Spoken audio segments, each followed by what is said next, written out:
All right, where will Jonathan Kuminga go? We shall soon find out in half an hour or, the next day or two. Hopefully he doesn't get stuck in restricted free agency purgatory. Dun, dun, dun. Sorry, I'm done. Let's talk about this. I want to hear you guys' thoughts. Do you guys like this new setup I've been doing for the slideshows? Let me hear your thoughts down below in the comments section. But the Heat, the Bulls, and the Kings, Pelicans are all interested in a sign and trade scenario for Jonathan Kuminga. That's kind of how it's going to go down, which would be like a 3-year deal.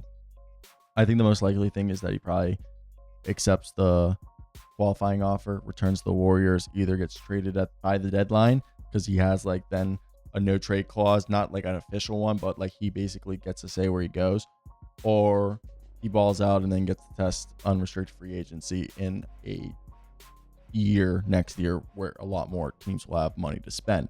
However, the Kings, the Bulls, the Pelicans, and the Heat. If I'm the Warriors, I kind of want the Bulls to be the team to do it, because we could either go for Nikola Vucevic or Kobe White or Ayo DeSumo and others, but I would be really trying to get Vooch.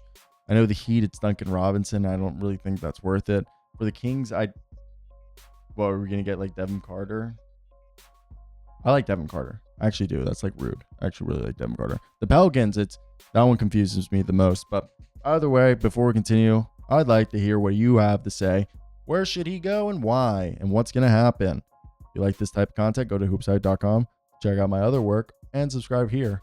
It'll help out the channel a ton. Hit that like button. Now, what do we think?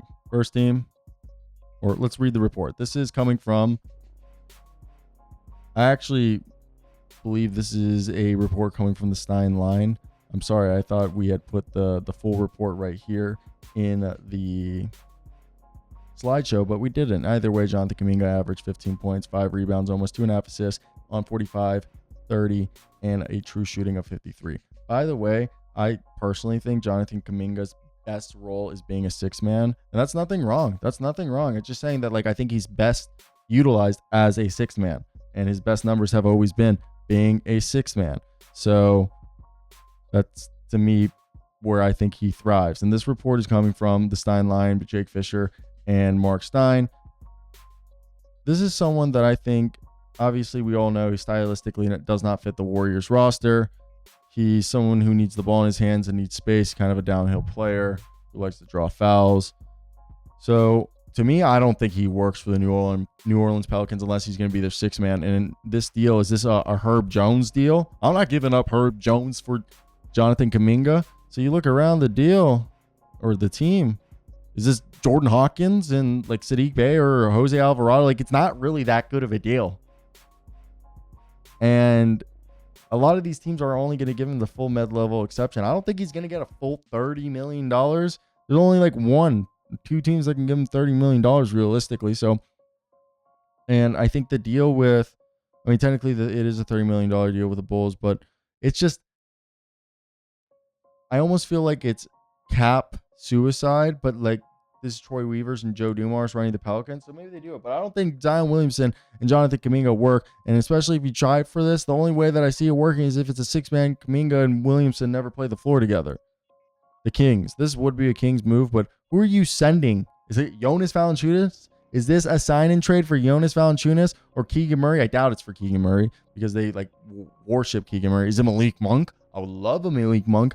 But I don't even know what you're getting from the Kings if I'm realistically looking at this, as it makes almost no sense for the Warriors to go out and try to get somebody off the Sacramento Kings, because I don't see anybody on this roster that's really going to elevate what the Warriors need. Yeah, cool. Jonas Valanciunas or Malik Monk. Malik Monk would be really cool, and I am being disrespectful as all hell to Malik Monk, but it's unrealistic that they're trading for that.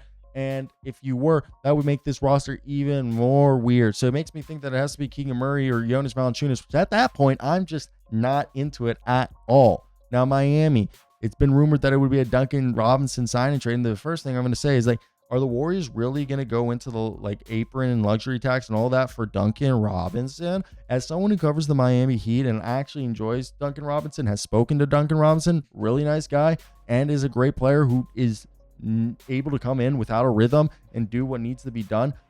that's not who I'm trying to go into the apron attacks. That's kind of a move that handicaps you and gets you stuck in neutral and stuck in the mud, rather than propel you forward to being an actual playoff team that becomes a championship contender. No offense.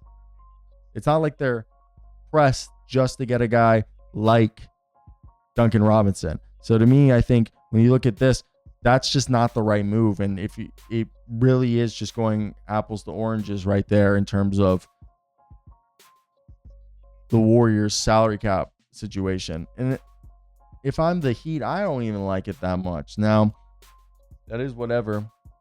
Take it for what you want. Now, let's go ahead. The Chicago Bulls, like I said, if you can get Kobe White or Nikola Vucevic, I personally think Nikola Vucevic fits the Warriors roster better. They need a center. He can play with Draymond. He would help space the floor. He would be a double-double machine. He doesn't even need to start. He could be an elite six-man, or he could be your starter. I like it any way it works. Now, if you don't want Nikola Vucevic, you could try to get Kobe White. Maybe you have to take something else to make the money worth. That could be like a Dalen Terry or a Julian Phillips, or even Iota DeSumo and Kobe White for Jonathan Kuminga. I just don't think Kuminga's value is high as other people may think it is. So that's where like the whole thing comes down, where like out of all the teams we just showed you, first off, for Kuminga's sake, I think it's the Bulls that he would have the most success. And I think for the Warriors, the team that's going to give him the most money and value is going to be the Bulls. So let me hear your guys' thoughts. What do you guys think and why? Should the Bulls trade for him? What team should trade for him? And that's the whole thing comes down to, is like, I really do think the only team that gives you any sort of value that you want to walk away with is the Bulls. You either get a big man or a really good shooting guard that is going to be on a contract year, so you're going to have to figure that out, and that's why their value is lower. Well, the Kings, I don't think the Kings have anything that can give you, yeah, cool, Jonas Valanciunas, maybe Devin Carter thrown in there. Ooh, the best case, which is very unlikely, Malik Monk. And then the Heat, I just don't think the Heat have anything to give you. I just wouldn't even entertain the Heat. No offense. While you have your final one where I said the Pelicans, which would just be, for some reason in my head, would be the most realistic because they would be dumb enough to do this. It makes no sense for Jonathan Kuminga, but maybe they sign and trade Jordan Hawkins or somebody of value, or Herb Jones, which would be so idiotic. But that's what I'm getting at, is that I don't think that fit-wise would work, and I feel bad for Willie Green if that's the upgrades they give him. So, yeah, that's basically what I had right there. Let me hear your guys' thoughts in the comment section. If you made it to the end, probably like this content, hit that like, subscribe, and comment button if you haven't already. It'd be greatly appreciated. Ciao. NBA free agency will start intermediately.